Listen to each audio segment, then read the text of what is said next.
Παιδιά, εγώ θα κρατάω το κινητό μου και ο Δημήτρης θα σας δείξει τις τάπες που είχαμε σε φακελάκια. Ξεκίνα, Δημήτρη. Ξεκινάω με αυτήν την Piper. Ωραία. Με αυτόν το κυριούλι. Ναι. Μετά με αυτό το αστεράκι. Ωραία. Μετά με αυτό το κυριούλι.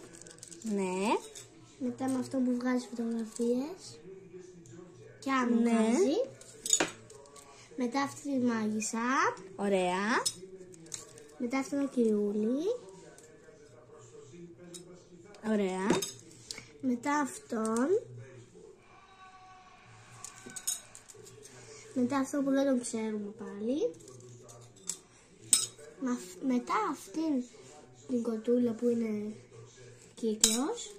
Μετά πάλι ίδια, απλώς σε άλλο σχήμα. Μετά αυτό το αγοράκι και το κοριτσάκι που τρομάζουνε. Μετά αυτό το αρκουδάκι. Μετά πάλι αυτός ο κυριούλης. Μετά αυτός. Μετά αυτός. Μετά έτυχα αυτήν την Piper εγώ. Αλλά είναι μαγνητένια.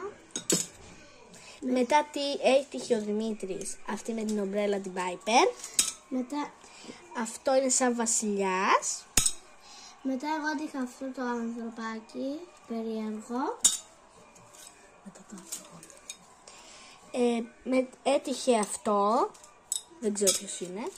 Είμαι άσχετη από αυτά. Αυτό το αστεράκι. Αυτό εδώ. Αυτό. Αυτό. Αυτό. Αυτό. Αυτό. Αυτό. Αυτό. Αυτό. Και αυτό. Και τώρα ο Δημήτρης συνεχίσει. Εγώ με αυτήν την κοτούλα. Μετά αυτόν τον κύριο. Μετά με αυτόν τον να πούμε παίζει μπάσκετ.